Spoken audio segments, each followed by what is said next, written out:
Don't touch the display. You think geography is for generals and politicians. That's your first mistake. Geography is a weapon. And this is perhaps the most dangerous choke point on the planet Earth. The Strait of Hormuz. Memorize the name. Understand the dimensions. The strait sits between the southern coast of Iran to the north and the United Arab Emirates and the Omani exclave of Muzandam to the south. At its narrowest point, 33 kilometers wide. That's it. 33 kilometers separating global stability from economic catastrophe. Write that number down. The strait is not simply a body of water. It is a hydraulic valve controlling the circulatory system of the global energy economy. Approximately 21 million barrels of crude oil pass through it every single day. That represents roughly 20 to 21% of total global petroleum and liquefied natural gas trade, all funneled through 2 navigable channels, each no wider than 3.2 kilometers in either direction, inbound, outbound, separated by a 3-kilometer median zone. Now think about that. The industrial metabolism of China, Japan, South Korea, India, and most of Western Europe depends on tankers successfully completing a transit corridor barely wider than some river systems. There is no significant alternate route. The East-West pipeline from Abu Dhabi handles approximately 3 million barrels daily under optimal conditions. It is a pressure valve, not a substitute.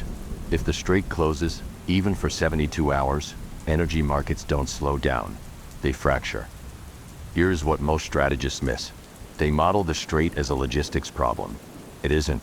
It's a psychological pressure point, and every nation that has ever threatened to close it understands that the threat itself is the weapon. Iran has invoked the closure option more than a dozen times since 1979. Not once has it been fully executed. Because the moment the calculus changes, they lose the leverage the threat provides. This is the psychology of deterrence operating in reverse. The value is in withholding the action. You need to understand this architecture. When an adversary controls a choke point, physical or psychological, they do not want to collapse it. They want to inhabit it, to live in the threshold between action and inaction. That is where their power lives. The same principle applies to people, to enemies. Learn where their choke points are, and understand that sometimes your response to a threat matters more than the threat itself. In the field, this knowledge translates directly. Consider a maritime interdiction scenario. A hostile state actor has deployed fast attack craft. The Iranian Revolutionary Guard Corps Navy operates Paycap-class vessels, capable of 50-knot bursts, armed with anti-ship missiles and torpedoes. They are not designed to win a naval engagement. They are designed to create chaos in a confined space so that tanker traffic halts on its own. You don't need to sink anything to close the strait. You need to make insurance companies and shipping firms believe it's impassable. Lloyd's of London adjusts war risk premiums within hours. The tanker captains reroute voluntarily. The choke point closes itself. This is asymmetric leverage operating at the economic layer. And it costs the actor almost nothing. Know the mechanisms. All of them. People die over this stretch of water. Sailors, civilians, analysts who gave bad intelligence to good commanders. The geopolitics of the strait are not abstract academic exercises. In 1988, the USS Vincennes shot down Iran Air Flight 655 in these waters. 290 civilians. The result of confusion, tension, and systems operating under pressure in a confined and contested space. That is what ignorance costs. I don't teach geography. I teach the consequences of not knowing it.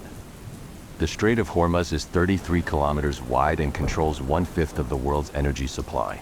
It is guarded by instability, exploited by psychology, and underestimated by almost everyone who hasn't studied it properly. You will study it properly. Review the nautical charts.